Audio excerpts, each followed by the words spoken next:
India has problems. Of course it does. But the way some people in the West talk about India, that's not criticism, that's hypocrisy. It's not that India is perfect. Of course it's not. Nearly 200 years of colonial extraction, deindustrialization, and economic drain will leave scars. And then after independence, decades of corruption and poor governance. And yeah, there are some real challenges. But here's the issue. The same people throwing racial slurs whenever I post about India, mocking poverty, making cheap jokes about hygiene, come from countries that refuse to look in the mirror. Let's talk about the United States, the richest country in the world, where millions can't even afford basic healthcare, where mass shootings are so common they barely make headlines anymore, where racial inequality is still deeply embedded in the system, and under Trump it's getting worse.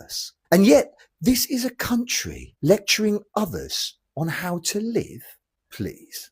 And then there's Britain, where I come from, a country that built its wealth in part by extracting trillions from its empire, particularly from India, now facing rising poverty, economic stagnation after Brexit, and a surge in anti-immigrant rhetoric, and somehow still looking down on the very countries it once exploited. Also, we're talking about hygiene. India developed drainage and sewage systems 4,000 years ago in the Indus Valley. Meanwhile, Victorian London was an absolute cesspit. The Thames was dangerously toxic and we were throwing human waste into the streets. But suddenly, we're experts because we use dry toilet paper to clean our shitty asses. Meanwhile, in India, they've discovered something called a water spray. Let's place a bet on who has the cleaner butt cracks, shall we? Criticism is fine. Every country deserves scrutiny, including India. But racism disguised as concern? That's not honesty. That, my friend, is arrogance. If we're serious about progress, then it starts with humility. Fix your own house before mocking someone else's. Because hypocrisy isn't a good look on any empire.